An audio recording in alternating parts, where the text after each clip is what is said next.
Ma mère m'a parlé du bébé quand elle avait 70 ans. Et puis, il y a eu cet article dans le Mail, et ça disait 796 enfants enterrés dans une fosse septique. Pourquoi des bébés sont dans une fosse? C'est quoi cette histoire?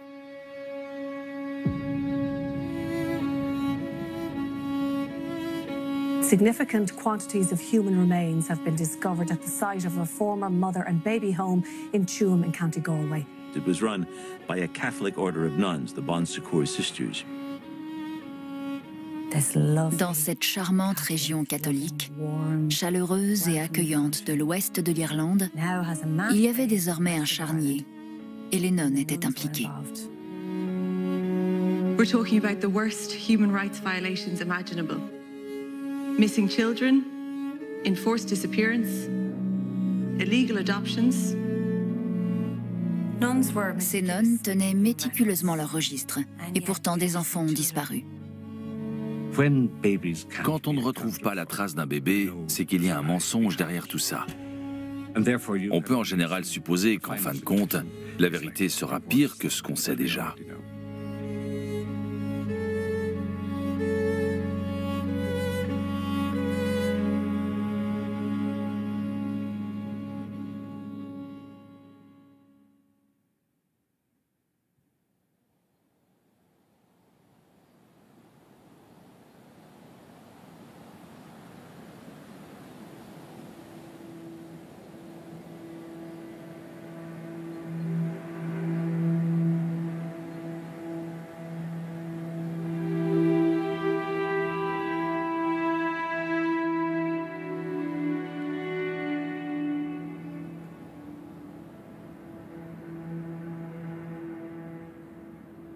Galway est reconnaissable à ses murs de pierre et ses champs verdoyants.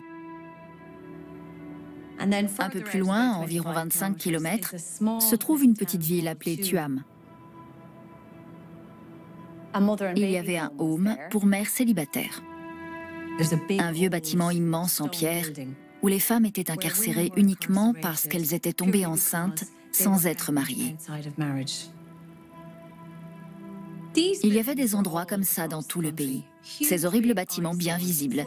Tout le monde savait qu'ils étaient là, mais personne n'avait de relation avec ceux qui vivaient à l'intérieur. La majorité de ces femmes n'étaient pas autorisées à ramener leur bébé chez elles. Ces enfants étaient illégitimes. Ils étaient nés hors mariage. Donc, ils étaient marqués à vie.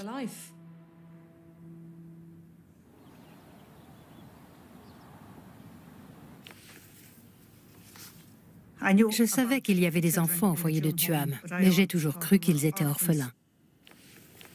Quand j'avais 5 ou 6 ans, je me souviens qu'ils venaient à l'école. Ils étaient un peu différents et nous n'avions pas le droit de jouer avec eux. Quand mes propres enfants ont quitté la maison, je me suis intéressée à l'histoire locale et je me suis dit, et si je faisais quelques recherches sur le foyer? Catherine voulait savoir ce qui était arrivé aux enfants du foyer et elle a commencé à enquêter sans se douter qu'elle allait découvrir l'un des plus grands scandales de l'Irlande. J'ai interrogé les personnes du coin qui se souvenaient du foyer dont les portes ont fermé en 1961. On m'a raconté beaucoup d'histoires. Mais surtout, on m'a parlé d'un endroit bien précis situé sur la propriété.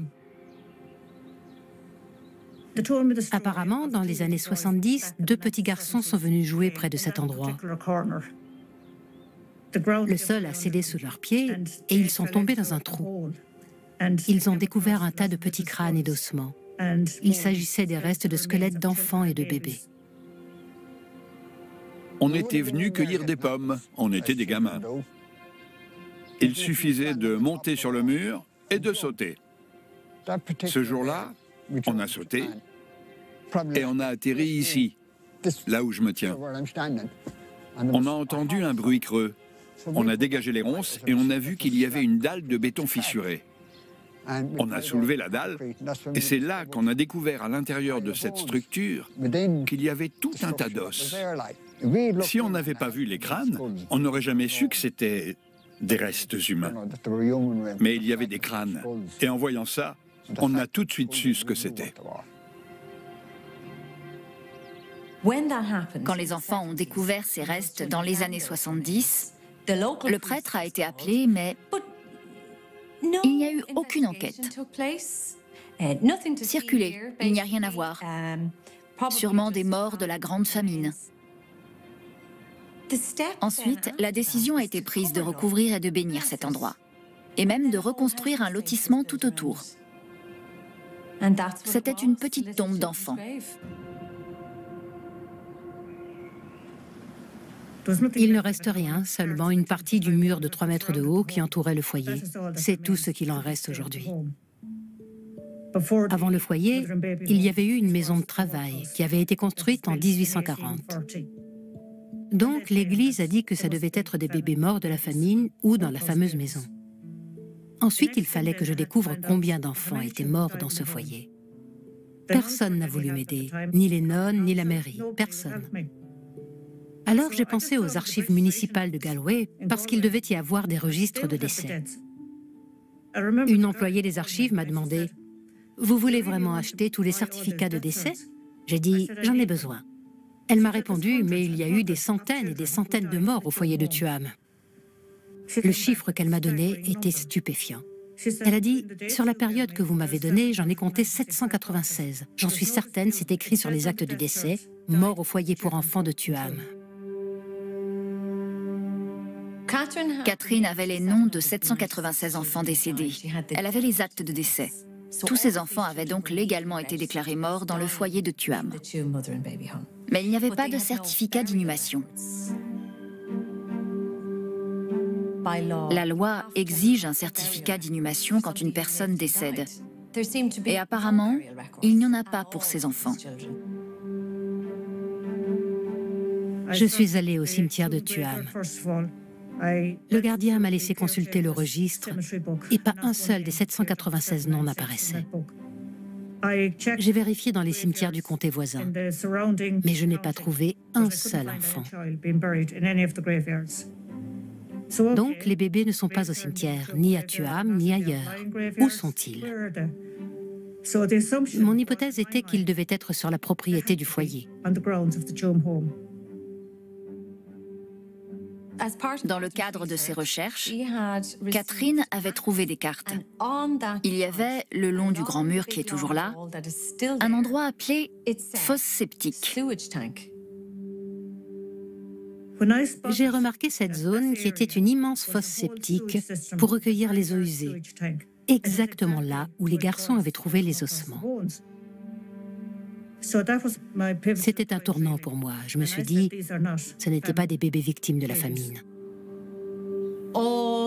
Tout indiquait que les enfants devaient se trouver dans ce petit jardin, sous cette pelouse verte, là où il y avait une fosse septique.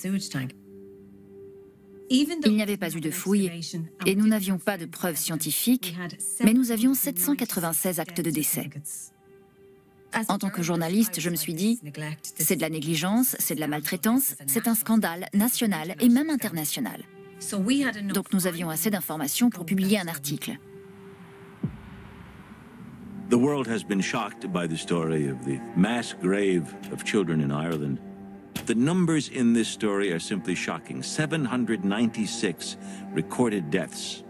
How can it be proven that there are 796 bodies in that tank? The bodies aren't anywhere else, so they must, by a process of elimination, be somewhere and most likely here. The people are outraged. The government needs to act swiftly and decisively on this issue. Quand j'ai révélé le scandale, j'ai vraiment cru qu'il y aurait une enquête musclée qui en découlerait. J'ai imaginé que la police scientifique se rendrait à Tuam, que la police irlandaise se déplacerait. Mais il n'y a eu aucune enquête criminelle. I'm getting a sense of official reluctance to believe these accounts because they are all, by and large, anecdotal. on the ground in Tuam, there's no sign. A criminal investigation. Privately, some government officials are disputing that children are buried there at all.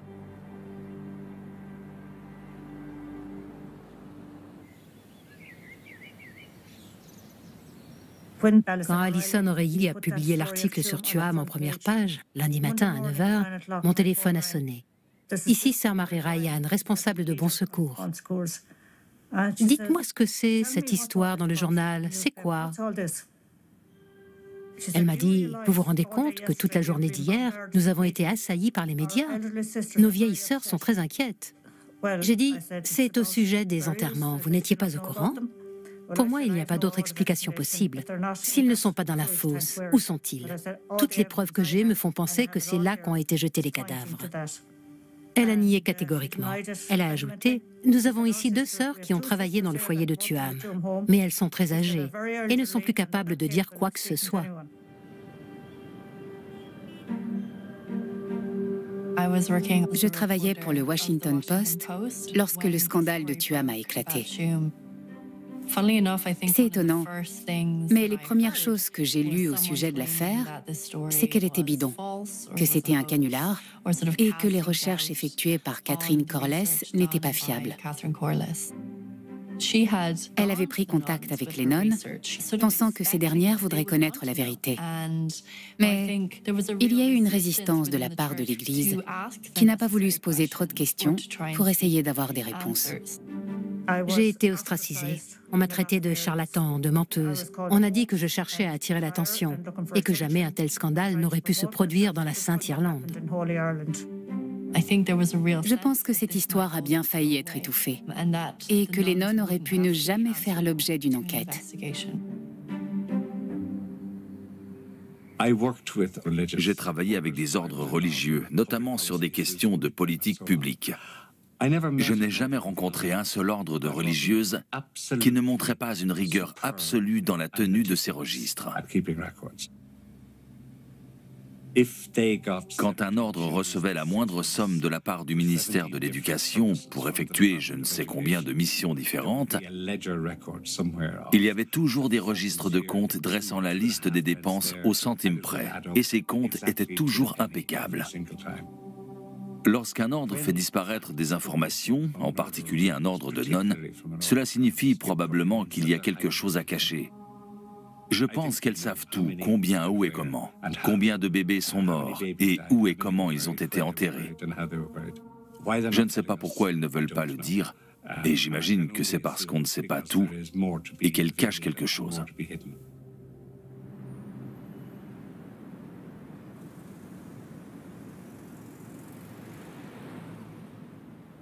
Ma mère s'appelait Elizabeth Taylor. Elle était de Galway. Elle faisait la manche sur la route. À 12 ans, elle a été condamnée à aller dans une école industrielle. Son crime, être démunie après la mort de sa mère. Elle a été battue, affamée et brutalisée. Elle a aussi été violée. Et elle a eu un bébé, Mary Margaret, dans le foyer mère-enfant de Tuam. Quand l'enfant avait 6 mois, on lui a dit « Le fruit de ton péché est mort » et ils l'ont jeté dehors. On pensait qu'il devait y avoir une petite tombe quelque part dans un cimetière où il serait écrit « C.J. Mary Margaret, morte à 6 mois ». Mais non, il n'y avait rien. Et puis, j'ai lu l'article dans le journal. Je me suis dit « Oh mon Dieu, pourquoi ce nom Tuam me dit quelque chose ?» Le dimanche suivant, ils ont publié la liste de tous les noms des bébés. Et elle était là, Mary Margaret, âgée de 6 mois. Pourquoi ces bébés sont là? C'est quoi cette histoire? Avec le temps, l'Irlande s'est revendiquée, après l'indépendance, comme un pays catholique et moralement pur. L'un des principes fondamentaux du catholicisme est que les relations sexuelles et le fait d'élever des enfants ne sont permis que dans le cadre du mariage. C'est pourquoi le pays a choisi d'enfermer physiquement les femmes et les enfants, qui étaient la preuve que non, toutes les Irlandaises ne tombaient pas enceintes dans le cadre d'un mariage. Avoir des relations sexuelles hors mariage était le péché ultime. Et avoir des enfants hors mariage était par ailleurs plus mal vu que de commettre un meurtre. Peu importe la manière dont vous étiez tombée enceinte. Si vous étiez une femme qui avait été agressée, violée, c'était de votre faute. Vous étiez la fautive. Ces immenses bâtisses de pierre étaient disséminées dans toute l'Irlande pour incarcérer celles qui avaient péché. Peut-être que l'Église considère que toute vie est sacrée, mais ces enfants vivants ont été traités de façon épouvantable.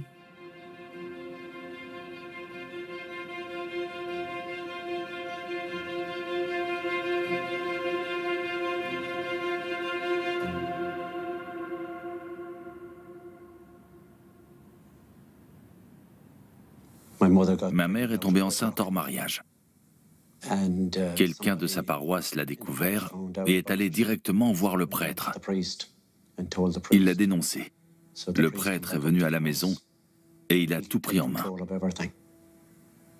Il leur a dit d'empêcher ma mère de sortir jusqu'à ce que le bébé soit prêt à naître, parce qu'elle aurait eu une mauvaise influence sur les gens de la paroisse et que le prêtre ne voulait pas courir de risques. Il leur a dit que lorsque le bébé allait naître, il faudrait conduire ma mère à Tuam, où il y avait un foyer tenu par des nonnes. Son père l'a emmené et il a signé le registre. Les religieuses du Bon Secours, un ordre français, géraient un foyer à Galway pour mères célibataires. Elles étaient aussi des infirmières qualifiées et elles ont toujours revendiqué une excellente qualité de soins. Elles vous accompagnaient durant votre grossesse et décidaient de ce qu'il adviendrait de votre bébé après la naissance. Je suis né là-bas en 1951. Ma mère a dû rester pendant 12 mois pour travailler pour les nonnes. Sa seule chance de me voir était d'allaiter. Les sœurs ne voulaient pas que les mères passent trop de temps avec leur bébé pour éviter qu'elles s'attachent trop. Au bout de 12 mois, elle a dû partir. Ils l'ont mise à la porte. Elle a dit « Je veux emmener mon bébé avec moi ». Et les sœurs ont répondu « Non, vous pouvez dire adieu à votre bébé, c'est comme ça ». J'ai passé 6 ans et demi là-bas. Et elle est venue toquer à la porte pendant 5 ans et demi, chaque semaine.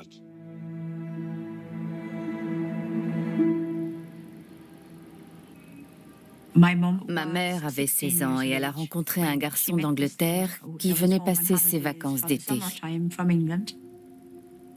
Elle ne connaissait pas grand-chose au sexe, à la sexualité et à tout cela. Elle me l'a dit ouvertement. Elle est tombée enceinte de moi. Sa famille ne voulait plus d'elle, donc elle a été envoyée au foyer mère-enfant de Tuam. Elle portait le numéro 20 écrit sur son bras. Moi aussi, donc j'étais l'enfant de la numéro 20. Nous n'avons passé que très peu de temps ensemble. Elle venait me voir et je levais toujours les mains parce que j'ai toujours senti que nous étions liés. Elle m'a raconté que le dernier jour, quand elle a dû partir, elle a vu que j'avais tout compris. Elle m'a dit qu'être obligée de partir et de me laisser a été l'un des pires moments de sa vie. Tout le monde pensait que les sœurs étaient des personnes formidables, adorables, serviables. Et j'imagine que ma mère aussi, en arrivant là-bas, a dû se dire « Ah, des nonnes, ça va aller maintenant, elles vont bien s'occuper de nous ». Sa mère et son père ont dû penser la même chose et n'ont pas compris ce qui se passait dans ce foyer. Nous aussi, les enfants, étions des prisonniers, parce qu'on a souffert autant que nos mères ont souffert.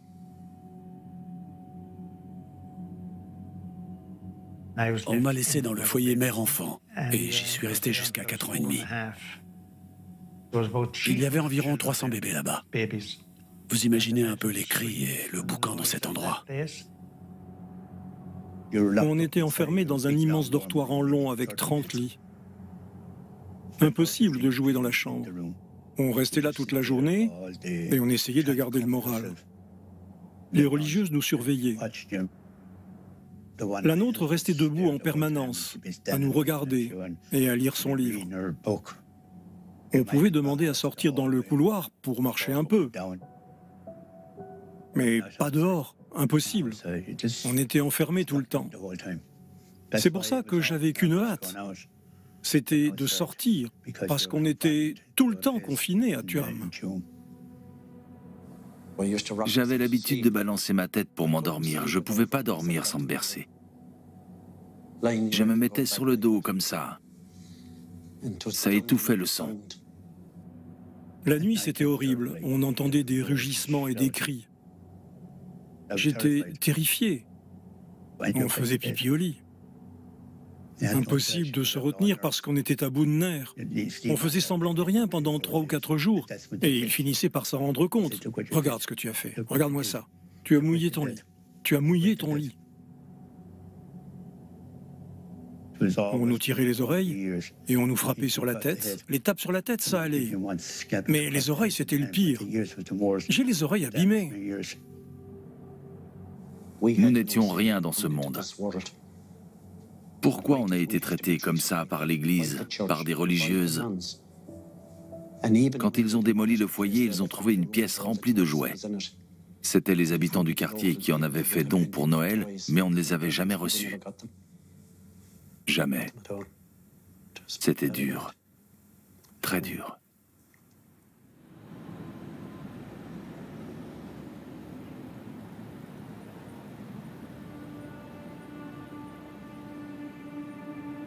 The government has published its terms of reference for a commission of investigation into mother and baby homes. The commission will examine the period between 1922 and 1998 at 14 named institutions and a number of county homes. En tant qu'avocate et militante pour les droits humains, je pense que le meilleur moyen de forcer le gouvernement irlandais à agir était de faire en sorte que le scandale attire l'attention du monde entier. Au fond, c'est pareil pour tous les gouvernements. Et c'est logique que le gouvernement irlandais n'ait réagi qu'une fois que le scandale était devenu une affaire internationale. Ça fait des gros titres dans le monde entier. Et le gouvernement a été contraint de lancer une enquête.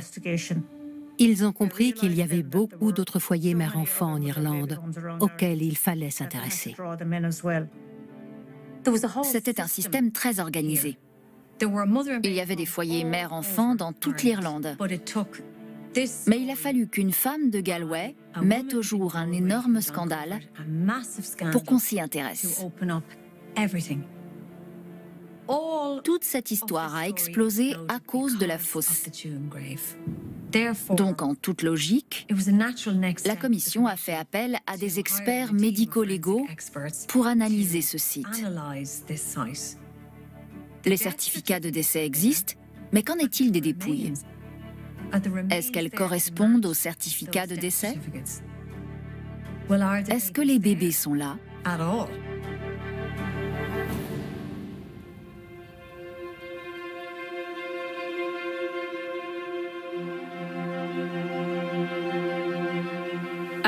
En tant que spécialiste en ostéoarchéologie, on m'a demandé de déterminer s'il y avait des restes humains sur le site. Et le cas échéant, si ces restes étaient liés à la période qui nous intéressait particulièrement, quand le foyer était ouvert. Il ne s'agissait pas d'emblée d'une enquête criminelle. Il a été décidé qu'il fallait lancer une excavation de test au préalable. C'était une fouille partielle du site, certainement pas une excavation complète. Nous avons enlevé 30 à 40 cm de terre avant de toucher le haut de la paroi du réseau de chambres enterrées.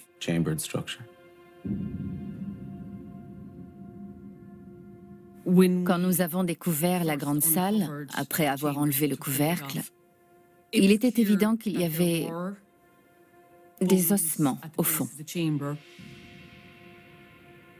La salle contenait elle-même 20 compartiments individuels et nous avons identifié des restes humains dans 18 d'entre eux. Toute cette structure se trouvait dans une construction en pierre datant du 19e siècle. On sait qu'il s'agissait d'un réservoir destiné à recueillir les eaux usées. Les 20 chambres individuelles étaient assez petites. avec des ouvertures étroites. Leur fond était à 2,70 m sous la surface du sol. On aurait dit des puits, sauf qu'il y en avait une vingtaine, tous alignés côte à côte.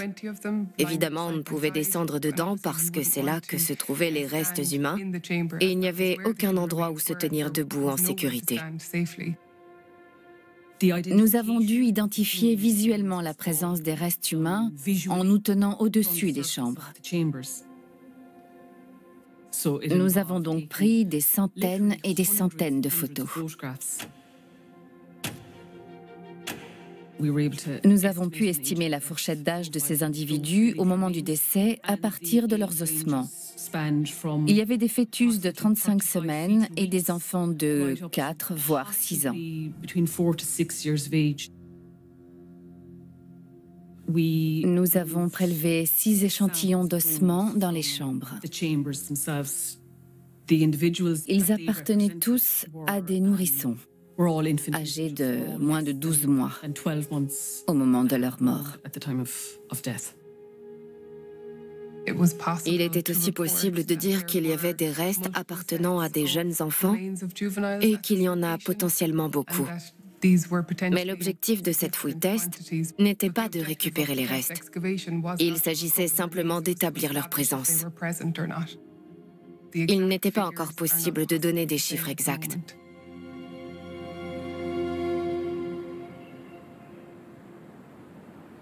The Commission of Investigation into Mother and Baby Homes has informed me of an important development in relation to excavations it carried out in Tuam, County Galway. The Commission's excavations have revealed that human remains are visible in a series of chambers that may have formed part of sewage treatment works at the former Bon Secours Mother and Baby Home. And importantly, they traced the remains specifically to the period of the home's operation between 1925 and 1961.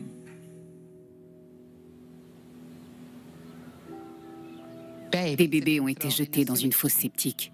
Il faut commencer par accepter que c'est une scène de crime et il faut savoir ce qui s'est passé. C'est le certificat de décès de ma sœur. Tout est vraiment obscur. Donc, Marie-Margaret, coqueluche, insuffisance cardiaque, certifiée. Pourquoi ma sœur est-elle morte de la coqueluche, une maladie guérissable? Comment peut-on laisser un bébé mourir de la coqueluche ou d'insuffisance cardiaque? Ou bien encore de malnutrition? Comment ça peut se produire? En lisant les certificats de décès, quelque chose m'a frappé. Les causes des décès étaient plus ou moins en série. Par exemple, rougeole, rougeole, rougeole, etc., etc. Comme si on avait écrit n'importe quoi parce qu'il fallait bien écrire quelque chose. D'après mes recherches, quand les bébés avaient ces petites maladies courantes, on les laissait avec les autres. Les berceaux restaient très proches les uns des autres. Les Sœurs du Bon Secours étaient et sont encore une congrégation d'infirmières. Donc elles doivent avoir des connaissances médicales. Après tout, leur mission est et a toujours été d'offrir des soins et de l'aide aux malades. Donc c'est incompréhensible qu'un endroit comme Tuam ait eu un taux de mortalité aussi élevé. Les taux de mortalité à Tuam étaient effarants. Ils atteignaient parfois plus de 50%. Les conditions de vie ont certainement contribué à la mort de ces enfants.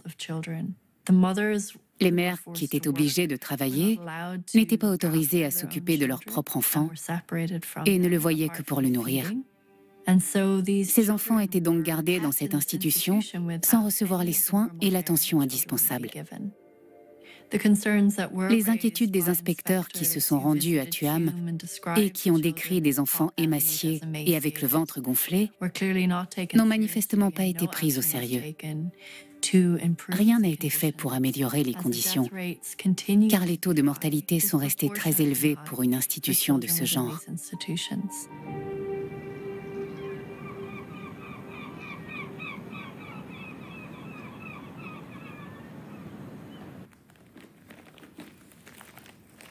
Il y a 9 ans, j'ai commencé à rechercher mes 2 frères disparus, John Desmond Dolan et William Joseph Dolan.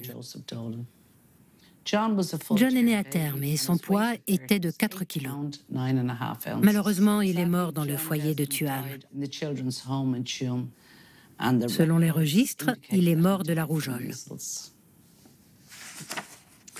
Ensuite, j'ai reçu une copie du rapport de l'inspection qui a été conduite au foyer.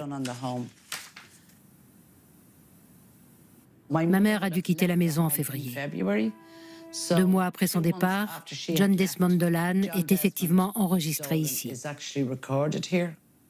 John Desmond Dolan, un enfant malheureux, émacié, avec un appétit vorace et aucun contrôle sur ses fonctions corporelles, probablement un déficient mental.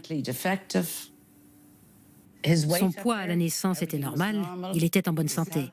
2 mois après le départ de sa mère, il est émacié. Ça veut dire qu'il est affamé, un appétit vorace. Ça veut dire qu'on ne le nourrit pas et qu'il a très, très faim. C'est anormal de ne pas nourrir un enfant qui a faim. Donc, la manière dont a été traité John est très mauvaise.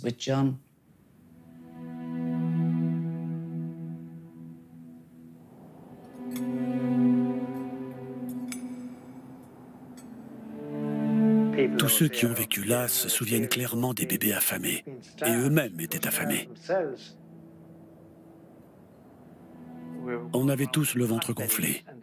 Et si on était comme ça, c'est parce qu'on était affamés. Le soir, on s'endormait en pleurant de faim. Mais ils s'en fichaient. On a souffert. Elles nous ont élevés à la dure. C'est pour ça que j'accuse l'Église et l'État pour ce qu'on a vécu. L'État a payé les sœurs pour s'occuper de nous, mais elles ne l'ont pas fait.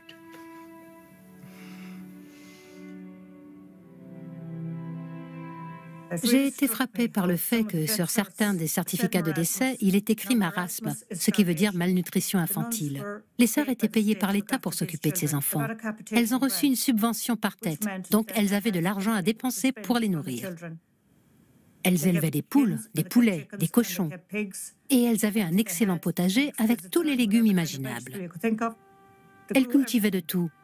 Il n'y avait aucune raison de laisser tant d'enfants mourir de faim. Les foyers mère-enfant étaient des institutions bénéficiaires. Ils étaient payés au nombre d'enfants. Plus les enfants mouraient de faim, plus ils vivaient en haillons, plus ils avaient froid, plus le foyer faisait de profit.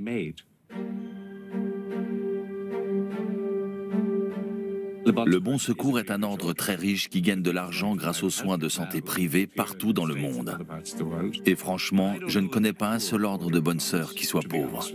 Le Bon Secours est un ordre religieux qui n'opérait pas seulement en Irlande, mais faisait partie d'un réseau international. Aujourd'hui, l'Ordre du Bon Secours gère un important groupe de soins de santé privés, ainsi que des hôpitaux privés dans le monde entier. Les religieuses du Bon Secours sont parmi les 20 prestataires de soins de santé les plus importants aux États-Unis. Sur leur site web, on peut lire tout un discours marketing fantaisiste sur leur mission d'aide aux personnes dans le besoin. Pas du tout ce qu'ont vécu les mères et les bébés de Tuam. Elles sont censées s'occuper de ceux qui ne peuvent pas s'occuper d'eux-mêmes. Et ce sont des enfants qui leur ont été confiés.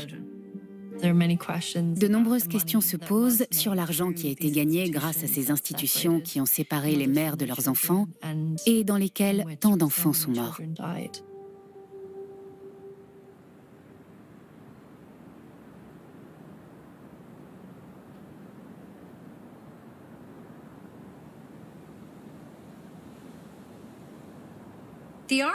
L'archéologue qui a effectué les fouilles de test à Tuam a révélé qu'il y avait une quantité particulièrement importante de restes d'enfants.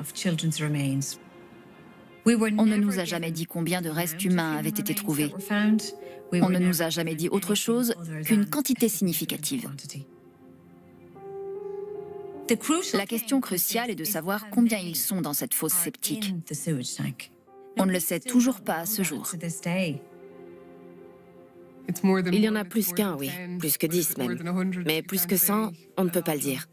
À l'heure actuelle, quand on parle de Tuam, beaucoup de gens sont convaincus qu'il y a eu une fouille complète et que cette information devrait être connue, qu'à ce stade, nous devrions avoir des réponses à ces questions. Mais nous ne le savons tout simplement pas parce qu'il n'y a pas encore eu de fouille complète. Ces chambres ne contiennent pas 796 petites dépouilles, c'est impossible. Les compartiments n'étaient pas remplis à ras-bord. Il y a une autre possibilité, certains de ces bébés ne sont pas morts. Leurs décès ont peut-être été falsifiés, on ne le sait pas. On ne le sait pas car ces enfants n'ont pas de certificat d'inhumation. Il y a encore trop de questions sans réponse.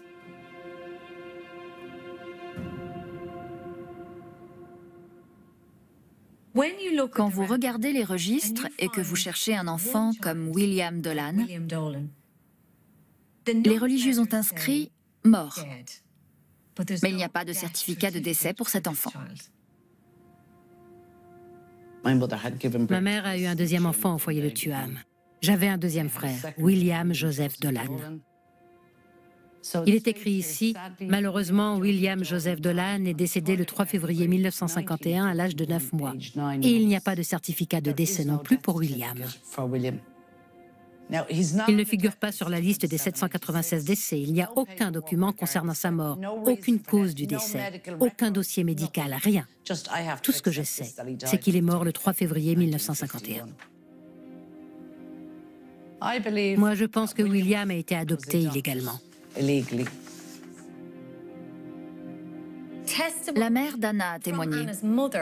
Elle a dit qu'elle avait fait adopter un enfant et que suite à ça, elle n'avait plus jamais quitté son appartement du centre de Dublin. Elle y est restée jusqu'à ses 80 ans. Et si elle n'est pas partie, c'est parce qu'elle voulait être là au cas où son fils reviendrait la chercher. Il n'y a aucune trace de William. Il a disparu. Si ça lui est arrivé, à qui d'autre c'est arrivé? Est-ce qu'ils sont morts et ont été enterrés en masse dans des fosses communes dans tout le pays? Ou est-ce que leurs dossiers ont été falsifiés et certains de ces enfants ont été adoptés illégalement?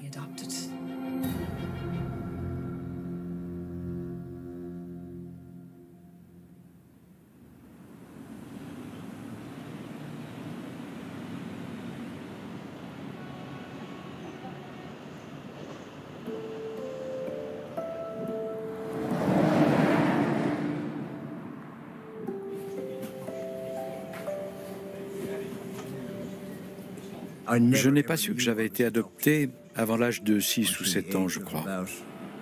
Et puis j'ai commencé à me questionner. Alors un jour, ma mère m'a mis au lit, elle a éteint la lumière, et en sortant, je l'ai appelée et je lui ai dit « Je suis ton fils ou j'ai été adopté ?» Elle a dit « Tu as été adopté, mais ça ne fait aucune différence, n'est-ce pas ?» Je me souviens que j'étais allongé et que mes larmes coulaient le long de mes joues parce que j'aurais tellement voulu que ce soient mes vrais parents.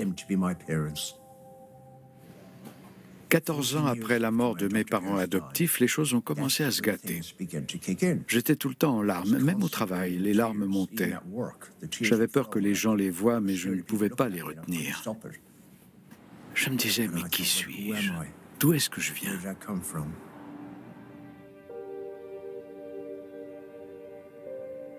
La plupart des enfants qui survivaient dans le foyer de Tuam étaient adoptés ou placés dans des familles d'accueil. Si vous étiez beau et en bonne santé, on publiait une annonce pour votre adoption et on vous trouvait une famille. Un grand nombre d'enfants ont donc été adoptés dans ces institutions. Ces adoptions étaient souvent forcées parce que les mères ne souhaitaient pas abandonner leurs enfants ou être séparées d'eux. Voilà ma mère biologique. Une femme adorable, très courageuse, très forte.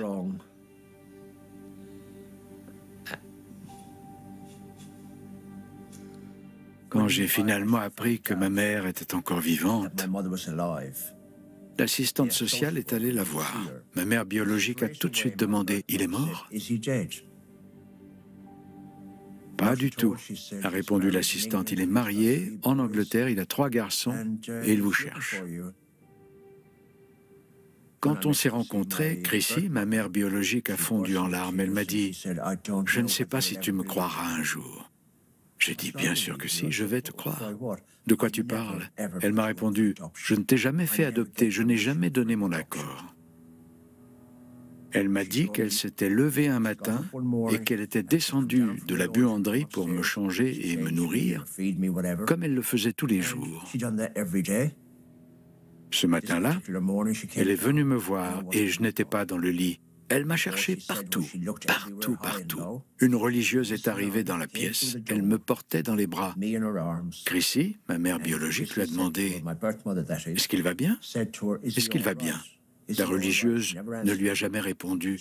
Elle a juste traversé la pièce et elle est sortie par une autre porte. C'est la dernière fois qu'elle m'a vu. Voici la feuille de sortie du foyer. D'après ce document, je suis né le 5 août 1954.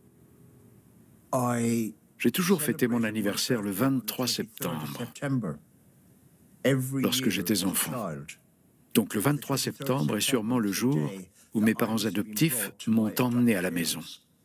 Et c'est le jour qu'ils ont choisi pour fêter mon anniversaire, le 23 septembre. Sauf que la feuille de sortie que j'ai là dit que j'ai été adopté le 11 février 1955. Ça ne colle pas. Ça ne colle pas du tout. On a fait croire que Patrick avait 6 mois lorsqu'il a été adopté, ce qui aurait été légal à l'époque en vertu de la loi sur l'adoption de 1952. Mais sa mère est absolument convaincue que Patrick n'avait que quelques semaines quand on le lui a pris. J'ai demandé à l'assistante sociale s'il était possible d'obtenir une copie des documents. À l'instant où j'ai demandé cela, cette femme, jusque-là si sympathique, est devenue très méchante. Elle m'a dit « Vous n'avez aucune chance de les obtenir, je vous le garantis. Vous pouvez toujours essayer la haute cour de Dublin, mais vous ne les aurez pas. » J'aimerais voir le document par lequel ma mère biologique m'a confié à mes parents adoptifs. Une simple feuille de papier où figurent les signatures. Personne ne veut me la donner. Ce que le foyer a fait et ce que les nonnes ont fait, et peut-être ce que l'Église a fait, c'est ajuster complètement les chiffres et les dates à leur convenance. Est-ce une défaillance administrative? Pourtant, les nonnes se vantaient de la bonne tenue de leur registre. Un oubli? Une erreur? Quand des dates de naissance sont modifiées, quand des dossiers sont modifiés, quand certaines dates très importantes, cruciales, sont changées, il faut se demander pourquoi.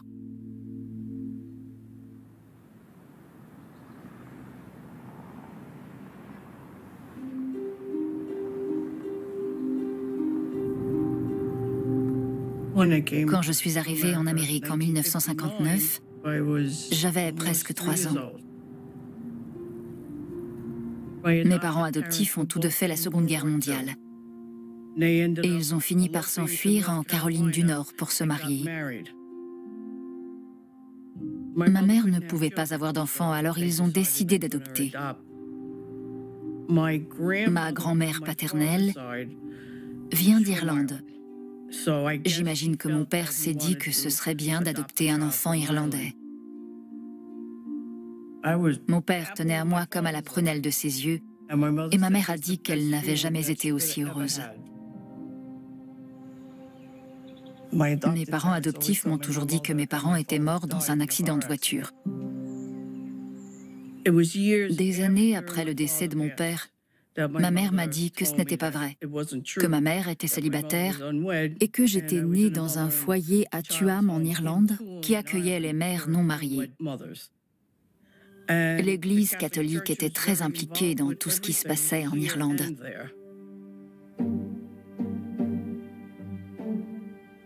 J'ai travaillé au ministère des Affaires étrangères au milieu des années 90. Nous avons trouvé une énorme manne de papiers dans le sous-sol du ministère.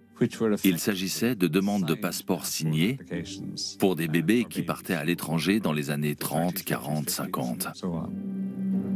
Des passeports ont été délivrés pour ces bébés. La grande majorité de ces passeports ont été signés par des prêtres. Ces bébés ont été arrachés à leur mère et envoyés aux États-Unis. J'ai toujours su qu'elle était adoptée. Cathy me l'a tout de suite dit quand nous sommes sortis ensemble pour la première fois. Donc trouver ça, c'était comme trouver un trésor historique. Cette valise contient le dossier d'adoption de Cathy. Tout était dans une boîte marron, dans le grenier chez sa mère. J'ai pu revenir et comprendre à quoi ressemblait la vie de Kathleen avant son arrivée en Amérique. Elle-même ne savait pas grand-chose de sa propre histoire à cette époque. Le processus d'adoption était un peu froid, ce qui est assez compréhensible. Préférez-vous un garçon ou une fille? Quel âge préférez-vous? Et au fond, tout cela était secondaire. Ces gens voulaient seulement un enfant dans leur maison pour s'en occuper et lui offrir une belle vie. C'est une lettre du foyer d'enfants écrite par l'une des nonnes aux parents adoptifs de Kathleen. Et la sœur décrit les 170 enfants qui vivent actuellement dans le foyer, tous âgés de moins de 7 ans. À l'époque, le foyer connaît une épidémie qui a rendu beaucoup d'enfants malades. Quoi qu'il en soit, elle écrit « J'ai ici une fille, une gentille fille qui va avoir 1 an. Elle a de beaux grands yeux bleus. Nous faisons tout pour obtenir l'accord légal de la mère biologique. Elle va signer les papiers d'adoption. Visiblement, on ne demande pas à la mère si elle a envie de confier légalement son enfant. Elle doit le confier et elle va signer les papiers d'adoption. Je trouve que c'est une phrase assez violente. Au départ, rien n'était vraiment organisé. Il s'agissait simplement de soldats ou d'aviateurs qui venaient en Irlande et repartaient avec des bébés. Au bout d'un certain temps, l'archevêque de Dublin, Charles McQuaid, a découvert ce qui se passait. Il était très mécontent de voir des bébés catholiques tomber dans les mains de personnes qui n'étaient pas catholiques mais protestantes. McQuaid a donc mis en place des règles et des procédures et a tenté d'instaurer un semblant de système. Les nonnes ont d'abord résisté, mais ont fini par accepter. La première exigence était qu'avant toute chose, la mère naturelle de l'enfant devait signer un document de renonciation permettant à l'enfant d'être adopté. Le second document à signer autorisait qu'on emmène l'enfant en Amérique pour qu'il y soit adopté. Donc 2 documents différents devaient être signés.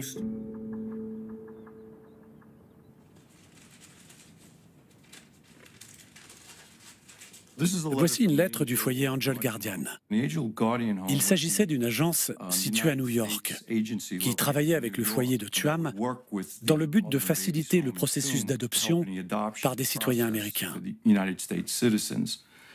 Cette lettre dit qu'ils feront de leur mieux pour localiser le document de renonciation de la mère biologique, mais que si ce n'est pas possible, ils s'arrangeront pour en faire établir un nouveau. Par conséquent, je vous suggère de ne pas contacter la responsable du foyer mère-enfant de Tuam en Irlande, ou quiconque au sujet de cette affaire. Nous pourrions facilement compromettre le bonheur de cette petite fille si une erreur était commise de notre part. En résumé, ne posez pas de questions.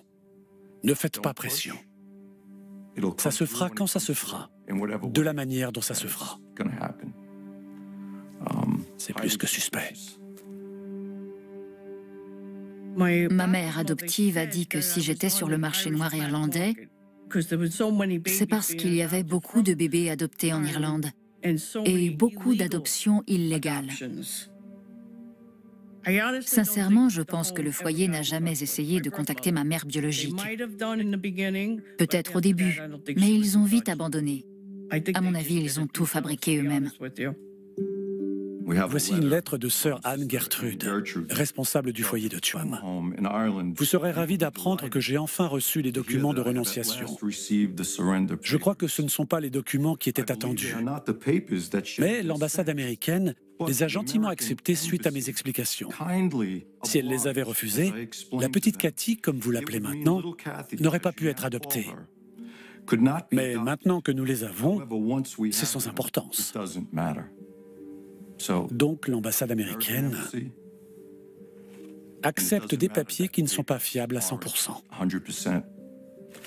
Je pense que cela illustre vraiment à quel point ce réseau d'adoption de bébés était interconnecté. L'Église, le pouvoir, l'ambassade américaine, tout était lié. Il y avait tout un groupe de personnes chargées de l'adoption de cet enfant. L'évêque local devait donner son accord, le conseil municipal devait être informé, les ordres religieux d'Irlande informaient les ordres religieux des États-Unis, il y avait un échange de lettres et de photos, et finalement, l'enfant était confié d'une personne A à une personne B.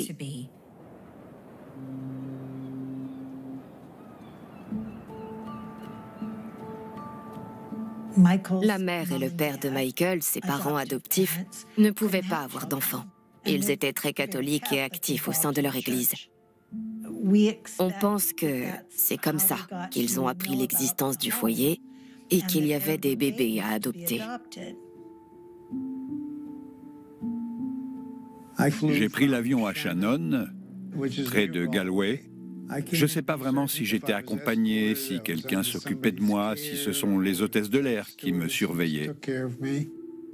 J'étais mal fagoté. Je portais sûrement des habits donnés par le foyer de Tuam. J'ai encore une photo de cette époque. On a atterri à l'aéroport qui s'appelle aujourd'hui JFK, à New York. Je venais de gagner le gros lot sans le savoir.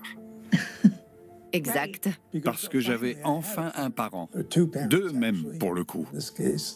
Et... Tu as pu manger à ta faim. Et oui, j'ai pu manger. C'était devenu un système de vente par correspondance. Il y avait très rarement des contacts personnels en face à face. Quelques parents américains sont venus en Irlande, mais relativement peu. C'était surtout à distance. En 1950, selon un article, 500 enfants ont quitté l'Irlande pour l'Amérique. 500 en un an. C'était une grosse affaire, mais elle était totalement enterrée dans les dernières pages du Irish Times. Et ce même article disait qu'en une seule semaine, 18 groupes d'enfants avaient quitté l'aéroport de Shannon pour l'Amérique. 18 groupes. L'article ne disait pas combien il y avait d'enfants par groupe, mais on imagine qu'ils étaient plusieurs. C'était un trafic énorme. Mais il n'y a pas de chiffre officiel pour 1950, parce que personne n'a tenu les comptes.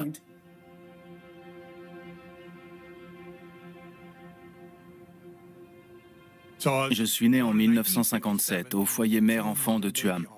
Par la suite, j'ai été emmené à environ une semaine pour Temple Hill, à Dublin. Temple Hill était un orphelinat. Ce n'était pas un foyer mère-enfant, il n'y avait que des bébés. Le seul et unique but de Temple Hill était de faire adopter ces enfants. Toute ma vie en Irlande, et une fois que j'avais quitté l'Irlande, a été bien documentée par ma mère adoptive, Marilyn. Elle a tout gardé. Cette lettre ici est l'une de celles qui nous ont fait nous poser des questions. J'y ai beaucoup réfléchi. Merci beaucoup pour votre charmante lettre et votre généreuse donation. Combien coûtait une adoption? Eh bien, le terme « généreux » semble indiquer qu'une somme importante a été versée pour l'adoption. Donc, il y a eu un paiement, même si je n'en connais pas le montant. C'est juste là, dans la lettre. Tous ces ordres catholiques se connaissaient. Tous ces foyers mère-enfant se connaissaient. Il y avait des communications entre l'Irlande et l'Amérique.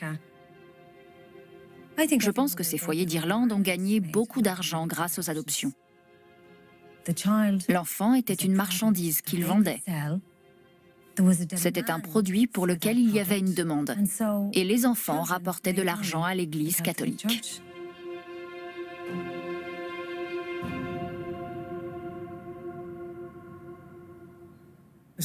D'après ce que je sais, les religieuses n'avaient pas de liste de prix. Mais il est évident qu'elles s'attendaient à ce que les parents américains leur versent de généreuses contributions. J'ai vu des lettres de d'autres foyers mère-enfant dans lesquels les nonnes facturaient 50 livres, ce qui équivaut de nos jours à 3000 livres environ. Une très coquette somme donc. Évidemment, la facture ne mentionne pas le service rendu. En l'occurrence, la seule chose que les nonnes avaient faite à ce moment-là, quand elles ont envoyé leur facture, c'était d'avoir envoyé une lettre et une photo aux parents américains. Une photo et un timbre pour 3000 livres? Moi, j'appelle ça de l'extorsion. Ma mère adoptive m'a toujours dit que mon adoption avait coûté en tout 5 000 $ à l'époque. Ça fait beaucoup d'argent. 5 000 $, c'était le salaire annuel de mon père adoptif. Ma mère adoptive faisait très attention à la façon dont elle dépensait et gérait l'argent. Donc si elle m'a donné ce chiffre, c'est que ça doit être vrai. Voici un reçu qui a été adressé au père adoptif de Cathy, daté du 2 septembre 1957. Cher Monsieur Betts, je joins ici un reçu pour les 50 livres sterling reçus avec votre lettre du 5 août dernier concernant l'adoption proposée. C'est une lettre d'une religieuse qui remercie pour la généreuse somme envoyée. Cette lettre dit « Merci pour la généreuse donation. Merci pour votre don pour les cadeaux de Noël. Merci pour votre contribution pour les vêtements. » Sans cesse, on voit un échange de lettres de remerciements et de sommes d'argent versées au foyer, à la mairie, aux agences irlandaises et new-yorkaises.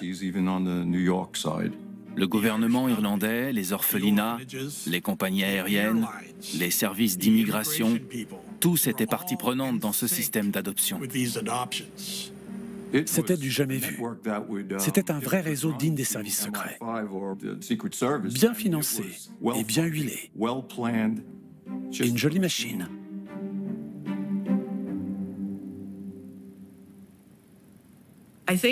Au début, quand je suis arrivée ici, la vie était plutôt agréable pour mes parents.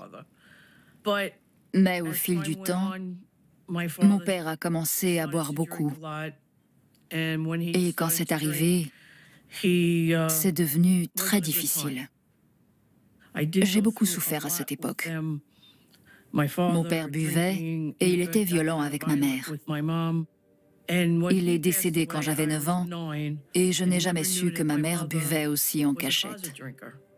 Elle me l'a avoué quand j'étais plus grande, lorsqu'elle partait de la maison. J'allais me coucher et elle allait au bar. J'étais seule à la maison et je ne l'ai jamais su. J'étais enfant unique, donc je n'avais personne qui comprenait ce que je vivais. J'ai dû supporter ça toute seule. On se regarde dans le miroir et on se demande « Mince, à qui je ressemble?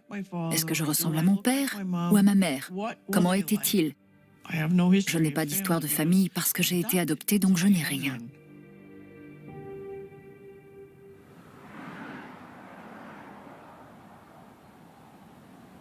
J'essayais de trouver des informations sur ma mère biologique. Je ne sais pas pourquoi ça a piqué ma curiosité, mais ça m'a semblé tentant de me dire qu'à un moment, je retournerai peut-être un jour en Irlande. Donc nous sommes allés à Tuam et nous avons trouvé l'église. Nous avons cherché des documents ou des informations sur le foyer afin de pouvoir éventuellement retrouver sa famille. Nous avons donc rencontré le prêtre de l'église. Il nous a dit qu'il allait voir ce qu'il pouvait trouver. Il s'est dirigé vers une grande armoire fermée à clé et a sorti un grand registre. Il l'ouvre et il y a des noms écrits à la main, des dates, des lieux, tout. Et il nous annonce que oui, c'est là. Il nous apprend quand la mère biologique de Michael a été admise au foyer, mais rien sur le déroulement de l'adoption. Rien de tout ça, pas un mot. Il s'est contenté de nous dire ce qu'on savait déjà.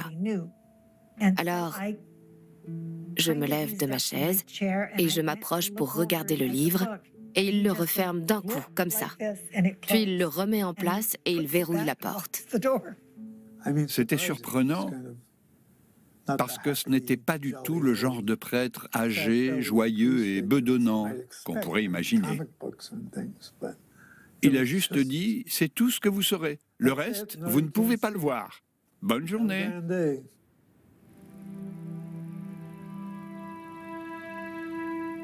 Nous ne savions pas à l'époque à quel point la situation était mauvaise dans les foyers, ni quelles étaient les conditions de vie des enfants et des mères. Ce n'est pas un hasard si tant de bébés sont morts. Quand on voit la liste des noms et des âges de tous ces bébés qui sont morts ici, c'est horrible.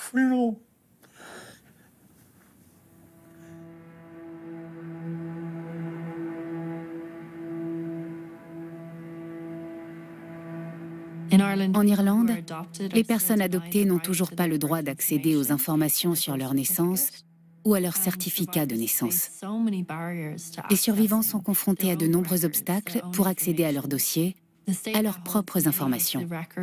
L'État détient aujourd'hui un grand nombre de dossiers des foyers mère-enfant qui ont été remis par les ordres religieux. Mais une grande partie des informations reste occultée lorsque les survivants demandent leur dossier, car la culture du silence et du secret est encore tenace.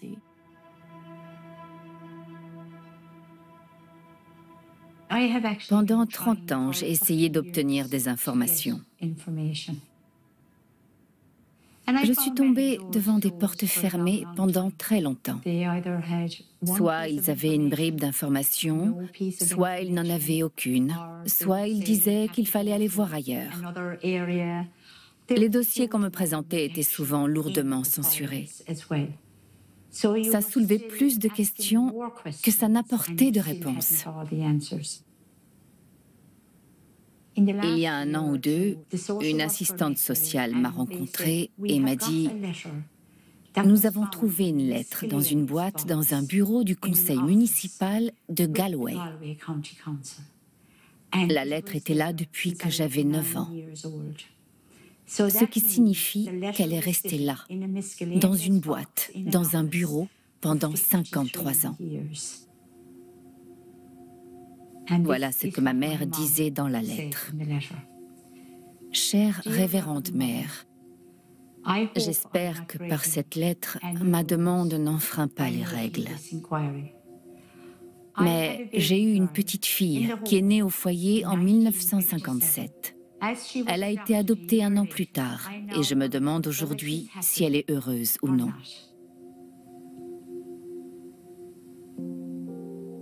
Je sais et je comprends bien que je n'ai plus aucun droit légal sur l'enfant.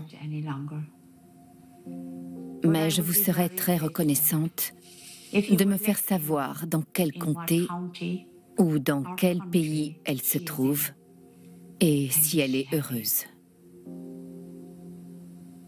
Et j'ajouterai que je me ferai un plaisir de lui offrir mon aide si besoin était. Bien à vous.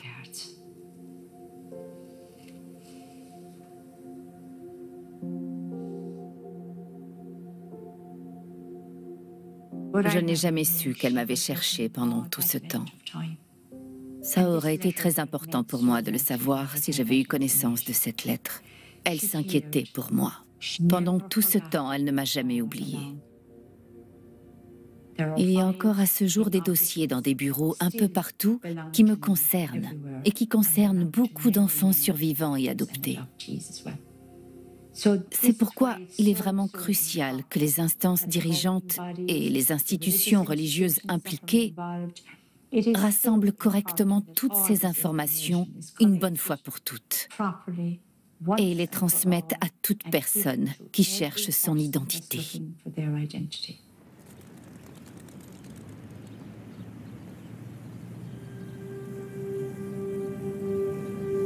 The Commission on Mother and Baby Homes report is due in just a few days. So what are the next steps? Well, I'm joined by Dr. Maeve O'Rourke, who is a lecturer.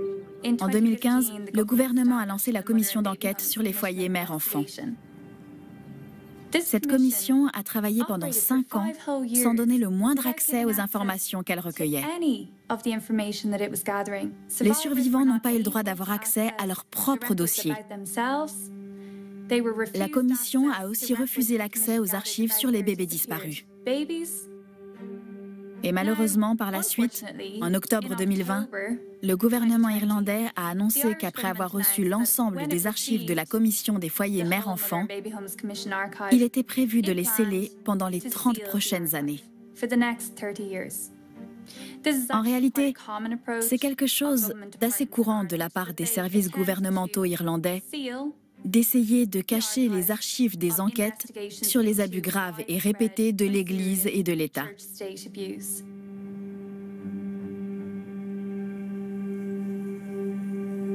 Today, campaigners have called for the government to prevent records compiled by the Commission of Investigation into Mother and Baby Homes being sealed for 30 years.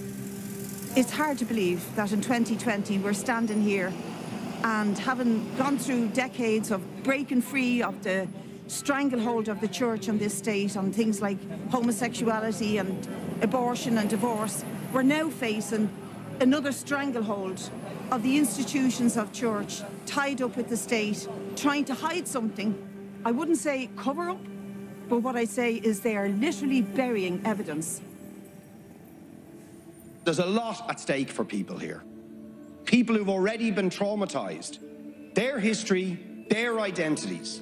What right has the state to seal those up?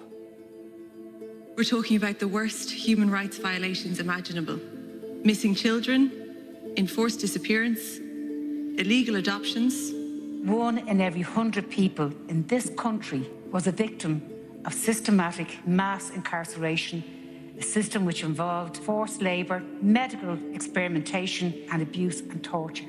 And it is not acceptable to compound that human rights denial of locking away any archives for 30 years. What do we want? Stop the seal! Where do we want to? What do we want? Stop the seal! Where do we want to? Open up the records!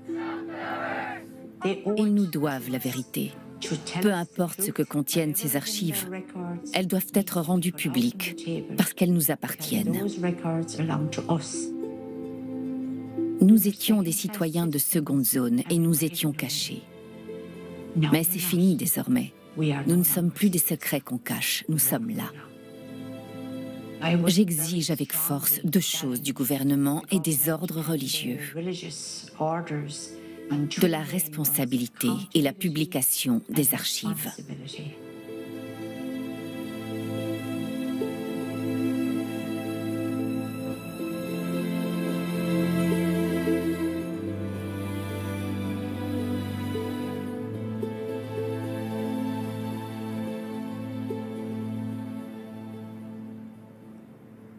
Il y a eu une prise de conscience quand ce qui s'est passé à Tuam a été connu.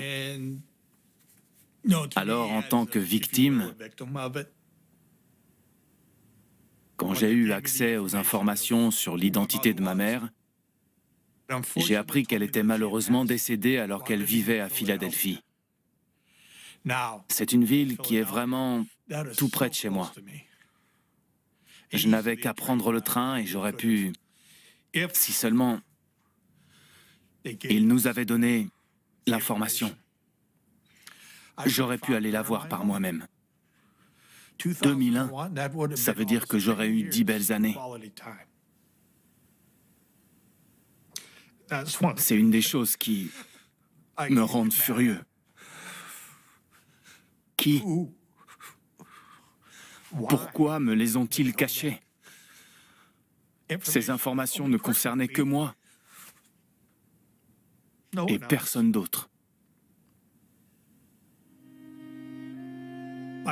J'ai pu faire une dernière chose pour Annie quand j'ai appris qu'elle était décédée à Philadelphie. J'ai découvert où elle était enterrée. Et malheureusement, c'était une tombe anonyme. Il n'y avait rien, pas même une plaque avec son nom pour se recueillir. Pourtant, on veut tous laisser une dernière trace dans le monde. Donc, je lui ai fait fabriquer une plaque et j'ai délibérément choisi de ne pas mettre de croix.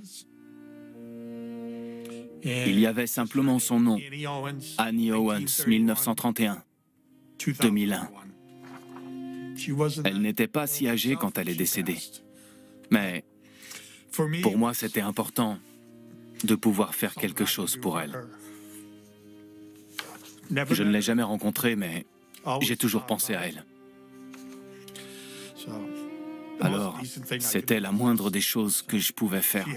Maintenant, elle a une pierre tombale, un endroit où je peux aller pour déposer des fleurs et faire ce qu'on fait sur une tombe. C'est mon dernier acte pour elle. Ça, et parler de son histoire dès que je peux. Annie Owens.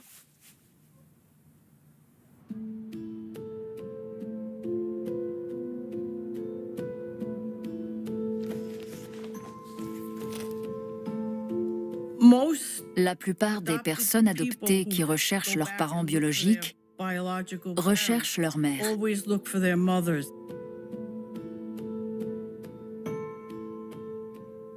Même dans mes rêves les plus fous, je n'aurais jamais pensé rencontrer une famille. J'ai seulement fait un test ADN. Quand j'ai eu les résultats, quelques jours plus tard, j'ai reçu un message qui disait « Je pense qu'on est cousins germains, je suis Rory McDonnell ».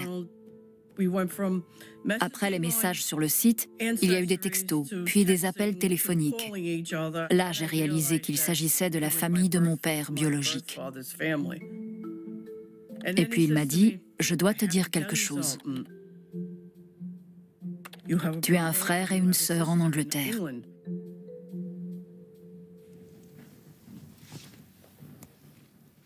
C'est Rory McDonnell, mon cousin, qui nous en a parlé le premier. L'ADN de Kathleen correspondait partiellement au nôtre.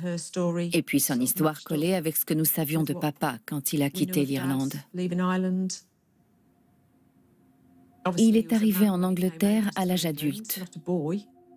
Et c'est évident qu'il avait eu des relations avec des femmes en Irlande.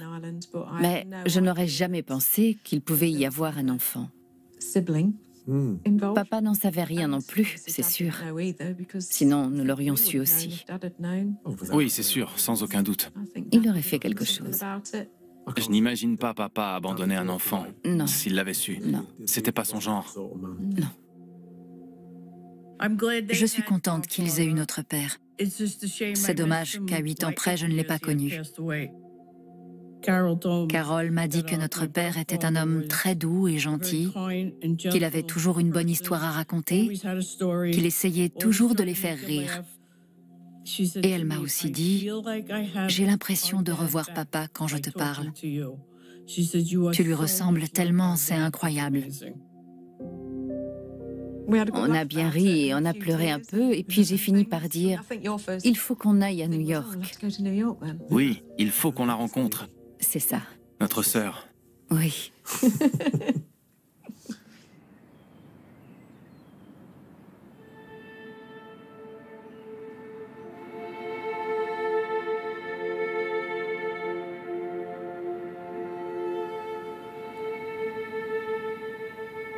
Pendant des années, on m'a souvent demandé si j'avais un frère ou une sœur. Et j'ai toujours eu l'impression d'avoir un frère. Et quand j'ai rencontré Chrissy, ma mère biologique, elle m'a dit oui, tu avais un frère. Mais il est mort, m'a-t-elle dit. J'ai répondu, c'est très triste, vraiment très triste. Où est-il? Tu as un certificat de décès? Elle m'a dit, je n'ai rien. J'ai proposé d'aller à l'hôpital régional et de consulter les registres des naissances et décès. Aucune information, rien. Pas la moindre trace, à part un certificat de décès. Alors où est-il? Il va falloir qu'il creuse pour sortir tous les bébés et voir s'il fait partie de ces nombreux bébés qui se trouvent dans cette fosse. pour que cet enfant, mon frère, le fils de ma mère, puisse être enterré avec elle, le moment venu.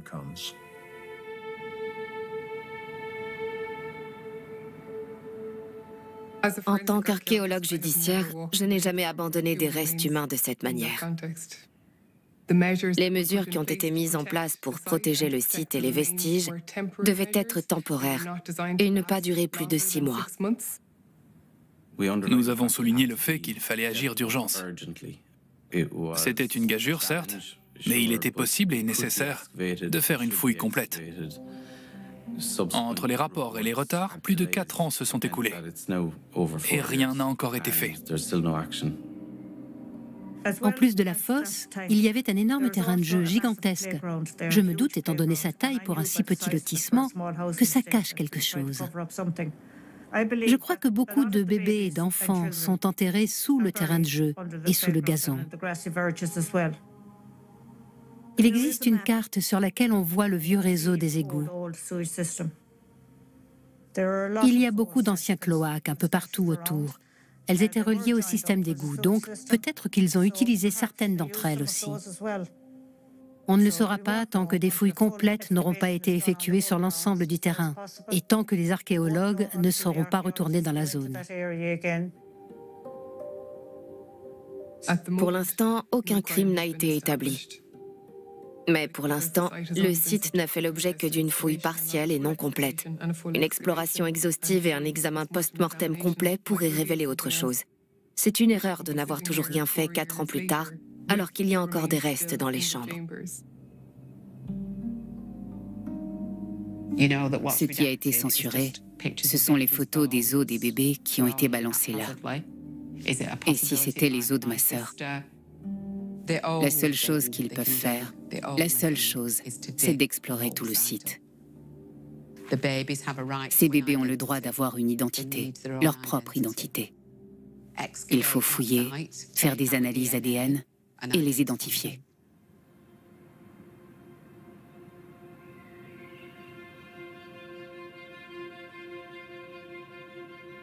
À l'heure actuelle, il y a un projet de loi qui est en cours d'examen par le Parlement irlandais. Cela permettrait d'autoriser l'excavation de restes humains et le prélèvement d'échantillons d'ADN. C'est ce qui est prévu.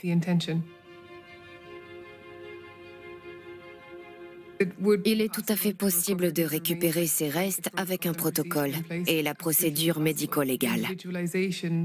Il faudrait d'abord individualiser les restes qui sont mélangés pour l'instant, c'est-à-dire regrouper les restes par individu. Ensuite, on pourrait éventuellement essayer de pratiquer une identification ADN. L'idéal pour nous serait que nous retrouvions tous les restes, qu'ils soient individualisés autant que possible et qu'ils soient enterrés dignement.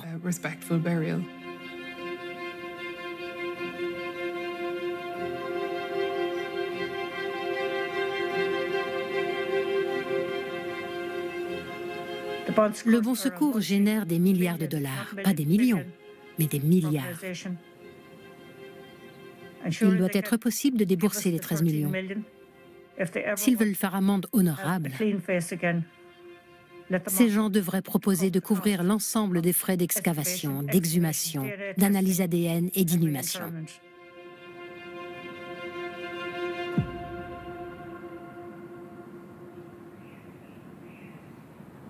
Now, the Commission of Investigation into Mother and Baby Homes submits its final report today after 5 years of work.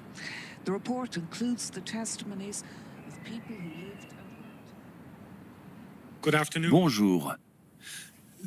Il s'agit d'un jour important dans l'histoire de notre État, en particulier pour les survivants et leurs familles.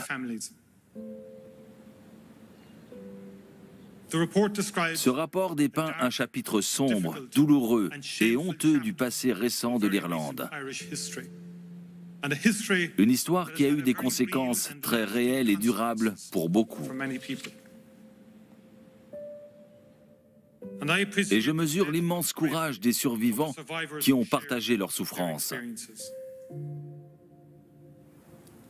Ce rapport illustre la culture profondément misogyne qui a régné en Irlande pendant plusieurs décennies. Le régime décrit dans le rapport ne nous a pas été imposé par une quelconque puissance étrangère. Nous l'avons voulu nous-mêmes en tant que société. Nous avons traité les femmes extraordinairement mal. Nous avons traité les enfants extraordinairement mal. En tant que société, nous avons embrassé cette posture de jugement, de certitude morale, de moralité religieuse perverse et de contrôle, avec de terribles conséquences. Mais le plus frappant, c'est l'absence de toute bonté. La dure vérité, c'est que dans tout ça, toute la société a été complice.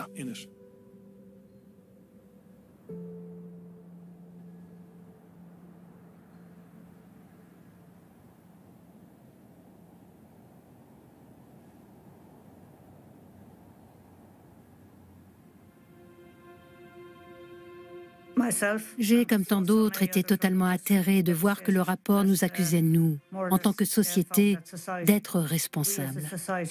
Il m'a semblé que le pouvoir politique et le pouvoir religieux se sont protégés l'un l'autre et ont occulté ce qui s'est réellement passé. C'était dévastateur pour moi et pour les survivants. Il n'y a pas eu d'enquête criminelle. Personne n'a fait de descente chez les ordres religieux. La procédure attendue n'a pas été lancée. La commission d'enquête n'avait pas pour but de mettre au jour tous les faits, ni de découvrir toute la vérité. Elle n'allait certainement pas déboucher sur l'arrestation des nonnes. Dans ce pays, jamais de la vie. Dès que je parle de cette histoire, la réaction est toujours la même. Pourquoi les religieuses n'ont pas été traînées en justice? Que faisait la police? Ce sont des questions tout à fait légitimes. Les faits sont sous nos yeux.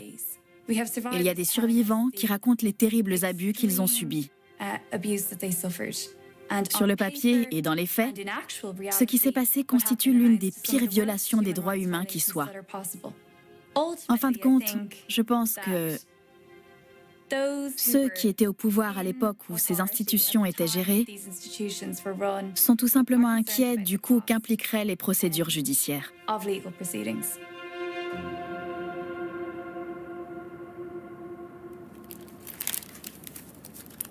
C'est ton mariage. C'est moi et Brian? Oui. Kathleen aurait probablement eu une vie différente. Elle a raté beaucoup de choses. D'un point de vue familial, c'est très triste pour elle qu'elle n'ait jamais pu rencontrer papa. Nous allons lui rendre visite. Nous allons lui apporter beaucoup d'amour. Et un peu de la grande famille dans laquelle elle va entrer. On refait une famille. Et on accueille tout le monde. Oui.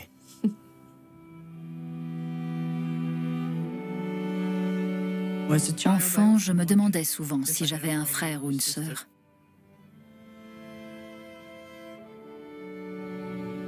Je suis impatiente de les rencontrer. C'est... Je ne sais pas quoi dire. Vraiment.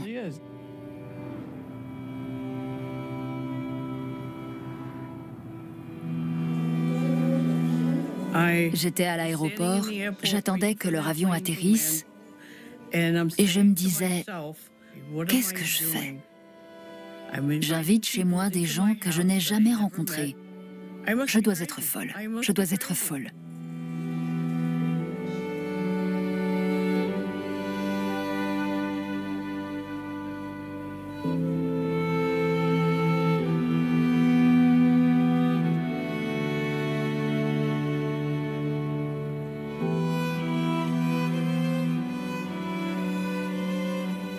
Elle est la bienvenue dans notre famille et nous allons lui parler de son père et lui dire combien il l'aurait aimé. Whoa, you ready? I didn't want to hit you. Je ne pourrais pas décrire ce que je ressens. Je n'aurais jamais imaginé qu'à 63 ans, j'aurais enfin une famille.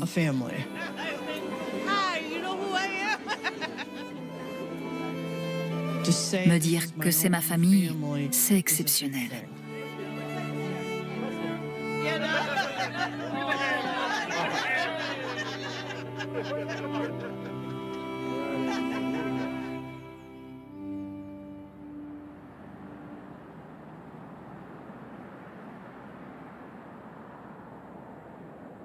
Je veux savoir où est ma sœur. Est-ce qu'elle a été vendue ou est-ce qu'elle est ici, dans la fosse septique? Elle est née en 1954, en bonne santé. Et pourtant, elle est décédée 9 mois plus tard. Et apparemment, selon eux, elle serait morte de convulsions. C'est un cauchemar pour Peter. On ne sait pas si elle est ici. Si c'est le cas, il faut la faire sortir. Nous voulons nous recueillir. Et une fosse septique, ce n'est pas un endroit convenable pour faire son deuil et rendre hommage à sa sœur. Nos mères ont souffert, énormément souffert. Elles sont mortes sans savoir où était leur bébé. Ont-ils été vendus en Amérique? Ont-ils été adoptés? Sont-ils dans la fosse ou ailleurs? Tout ce que le gouvernement fait, c'est se protéger, protéger l'Église et les nonnes.